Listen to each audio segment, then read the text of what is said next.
बाबा साहब का मिशन अधूरा, अखिलेश या तो करेंगे पूरा। बाबा साहब का मिशन अधूरा। महाआंदोलन राष्ट्रीय मंच पर उपस्थित सुश्री सावित्रीबाई फूले, मंच पर उपस्थित और हमारे साथ लोकसभा में सांसद रहे आदरणीय प्रकाश अंबेडकर जी, मंच पर उपस्थित आदरणीय ओम प्रकाश राजभर जी, सुबचन राम जी, अक्षय वर्णनाथ कनौजिया जी, आदरणीय भीमराव यशवंतराव अंबेडकर जी, समाजवादी पार्टी के बाबा साहब अंबेडकर वाहिनी के राष्ट्रीय अध्यक्ष मिठाईलाल भारती जी, समाजवादी पार्टी के प्रदेश के अध्यक्ष नरेश उत्तम जी, मंच पर उपस्थित बीडी नकवी जी,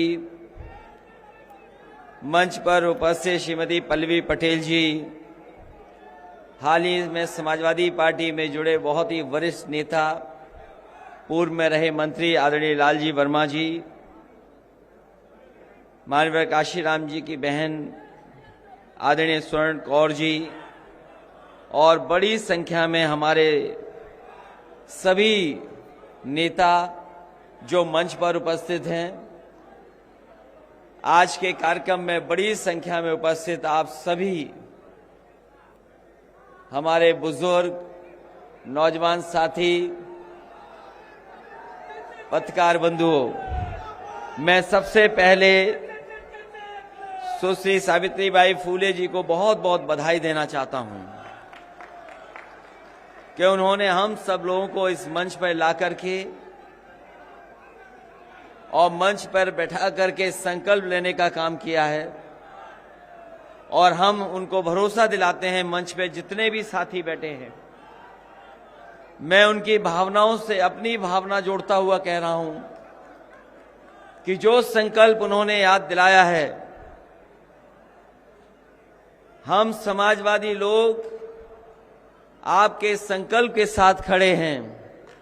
और जिस तरीके से अंबेडकरवादी आज आगे निकल करके आए संविधान को बचाने के लिए, हम समाजवादी लोग भी उनके साथ कंधे से कंधा मिला करके उनके साथ खड़े दिखाई देंगे।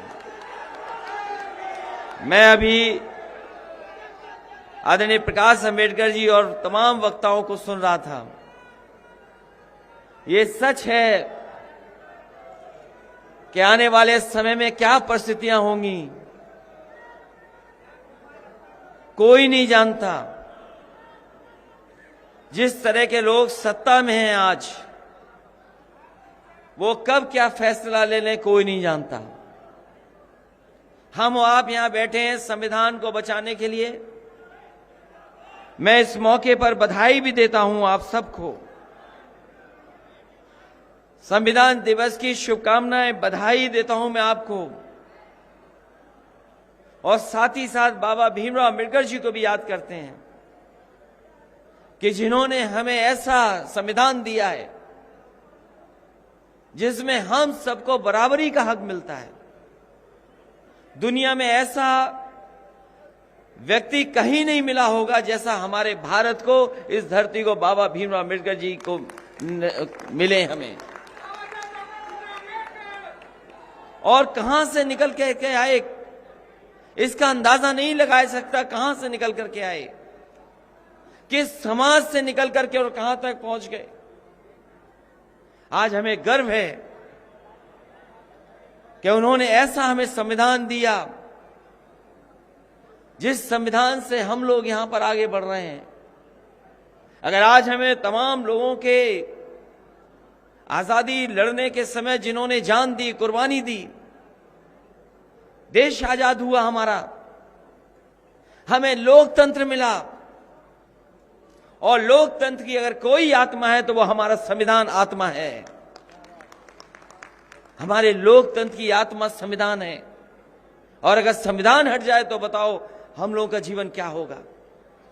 इसलिए संविधान दिवस पे जब हम सब लोग इकट्ठे हुए हैं, जो लोग यहां से निकले हैं, यहीं से रास्ता बनाया दिल्ली की सरकार का। जिस समय में ओम प्रकाश राजभर जी के कार्यक्रम में मैं गया था, उस समय मैंने कहा था कि यहीं से दरवाजा खुला था भारतीय जनता पार्टी का, यहीं से सत्ता में पहुंचे हैं। इस बार उत्तर प्रदेश की जनता ने तय किया, यहीं से दरवाजा बंद होगा और सत्ता से बाहर होंगे। ये चुनाव जो 22 का होने जा रहा है, वो मामूली चुनाव नहीं है। ये कोई मामूली चुनाव नहीं है। हम आप सब बैठे हैं, कहीं अगर मैसेज आ जाए कि अभी राष्ट्र के नाम पे संदेश आएगा, और उस संदेश में क्या आ जाएगा किसी को नहीं पता। एक बार राष्ट्र के नाम संदेश आया, रुपया खराब हो गया, रुपया का पता ही नहीं लगा रुपया कहां चला गया। याद है कि नहीं याद है आपको? रात में संदेश आया और जब सुबह आंख खोल करके आपने देखा होगा तो बाजार में आपका रुपया नहीं चल रहा था। बताओ, जो भारत सरकार ने रुपया दिया हो वो रुपया नहीं चला। अगले सुबह हम सब लोग लाइन में लग गए।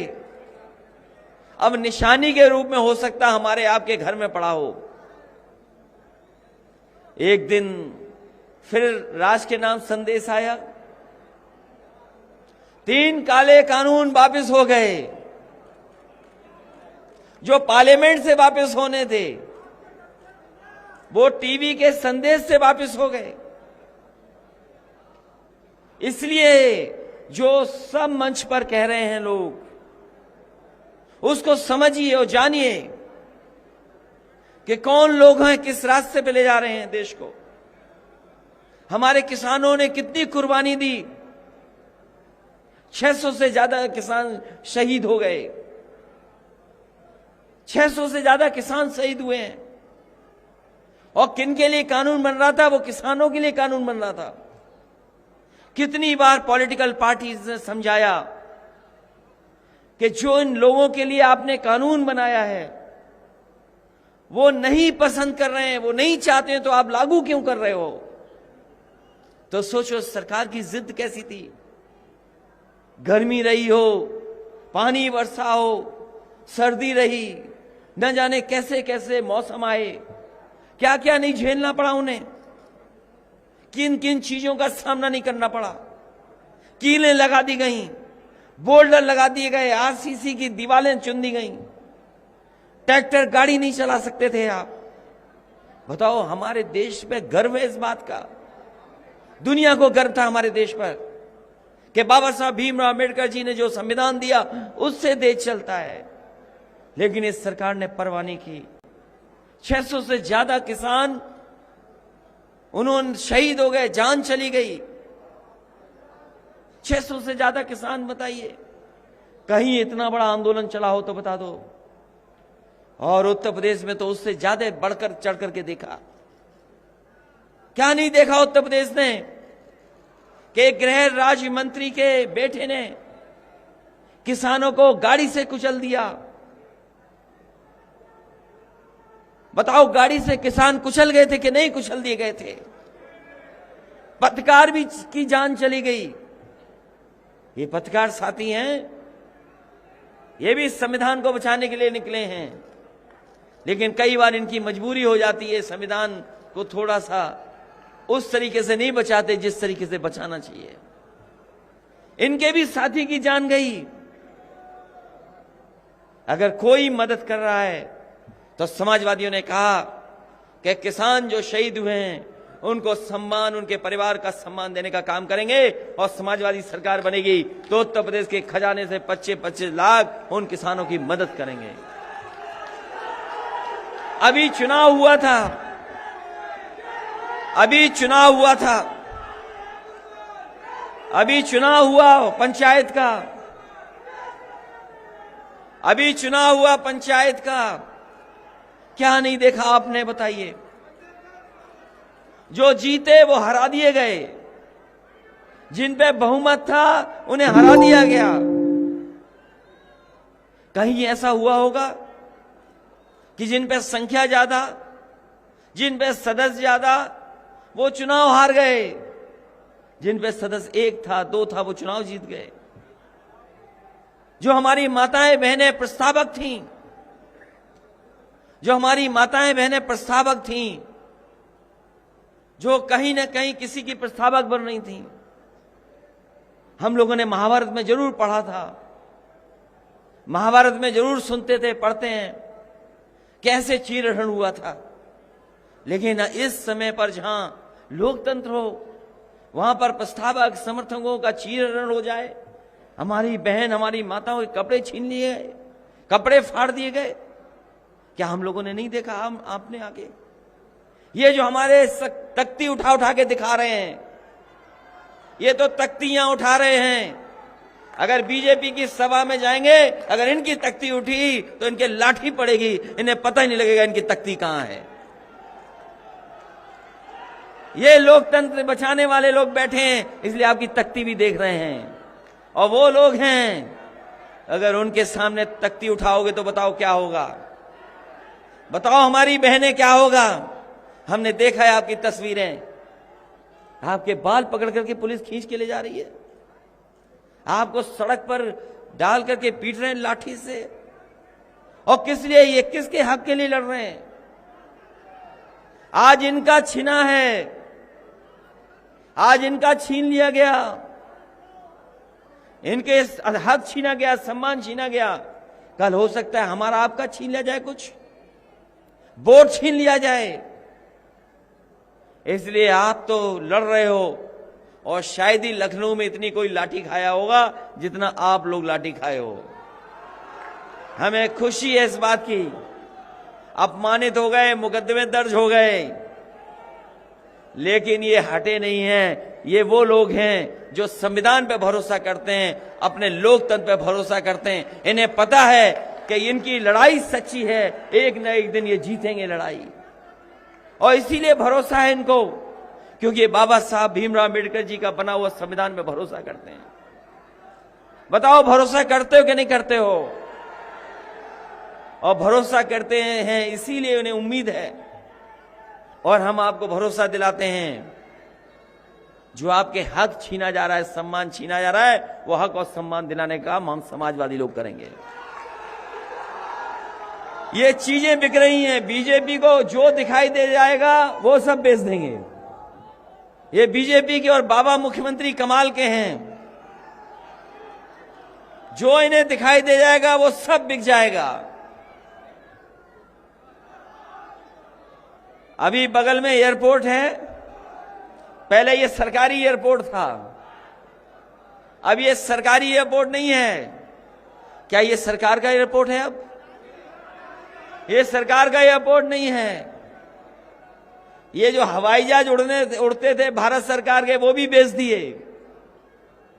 मुझे तो ये बात समझ में नहीं आती कि जितने भी एयरपोर्ट है सब घाटे में हैं। दिल्ली का एयरपोर्ट घाटे में है 1000 करोड़ से ज्यादा में। बंबई का भी बिक गया, वो भी घाटे में है।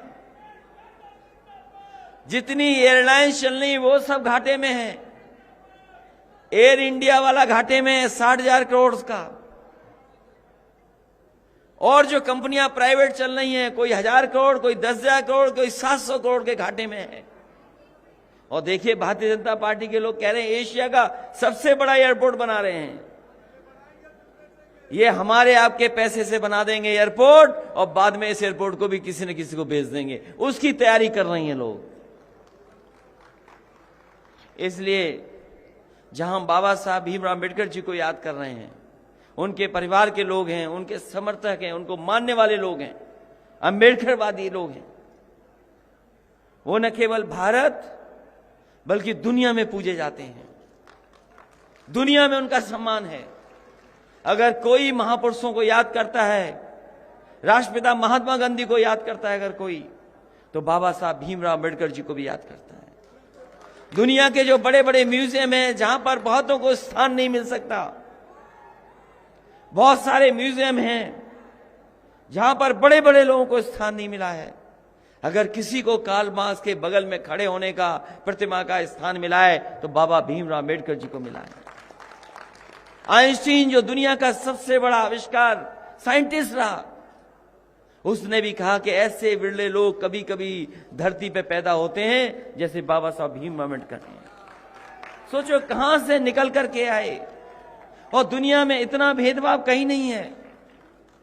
भारत जैसी जगह, भारत जैसी धरती जिसमें इतना भेदभाव हो, जाति का भेद, धर्म का भेद, अगर किसी ने मिटाया तो हमारे संविधान ने मिटा कर गए, हम लोगों को एक करने का काम किया है। जब डेमोक्रेसी की बात करते हैं तो डेमोक्रेसी का मतलब हम सबको अधिकार है एक वोट का। वो वोट का अधिकार कहां से दिया? बाबा भीमराव अम्बेडकर जी और इस संविधान ने दिया हमें। सेकुलर जब कहा जाता है हमारा देश, तो चाहे वो कोई धर्म हो, सब धर्मों को बराबरी का कहीं सम्मान मिल रहा है तो वो हमारे संविधान से मिल रहा है। जो सामाजिक न्याय की बात करना है वो भी अगर कहीं मिल रही है, सामाजिक न्याय अगर कहीं से मिलने जा रहा है तो वो भी हमारे संविधान से मिलने जा रहा है। तो जो हमें पॉलिटिकल, सोशली और हमें रिलीजियस इक्वलिटी देता हो, जिससे हमें रिलीजियस इक्वलिटी मिलती हो, हमें बराबरी का जहां मिलता हो, हम उसको कैसे भूल सकते हैं।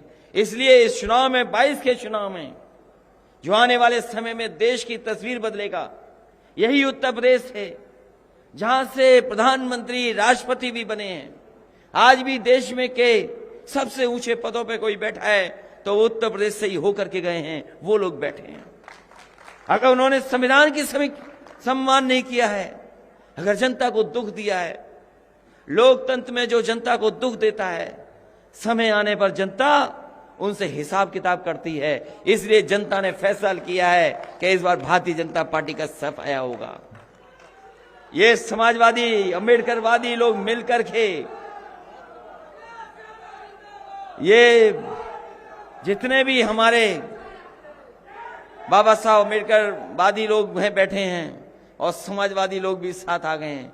हमारी तो कोशिश थी, एक बार बड़ी कोशिश की थी कि विचारधारा एक आ जाए, एक हो जाए, और वो कोशिश नई नहीं थी। जिन्होंने इतिहास पढ़ा होगा वो जानते होंगे कि बाबा साहब भीमराव अम्बेडकर जी के साथ डॉक्टर राम मनोहर लोहिया भी साथ जुड़ करके काम करना चाहते थे। वो सपना पूरा नहीं हुआ। फिर हम लोगों ने एक बार कोशिश की, वो सपना पूरा नहीं हुआ, लेकिन हम लोगों ने उम्मीद नहीं छोड़ी है। 22 में वो सपना पूरा करने का काम हम सब लोग मिलकर के करेंगे। इन्हीं शब्दों के साथ संविधान दिवस की हम बधाई देते हैं, आपको शुभकामनाएं देते हैं, और बाबा साहब भीमराव अम्बेडकर जी को याद करते हैं। उन्होंने हमें ऐसे संविधान दिया है जहां हमें बराबरी है। साथ ही साथ सुश्री सावित्रीबाई फूले जी का मैं धन्यवाद देता हूं। मैं विशेष धन्यवाद आदरणीय प्रकाश अम्बेडकर जी का देता हूं।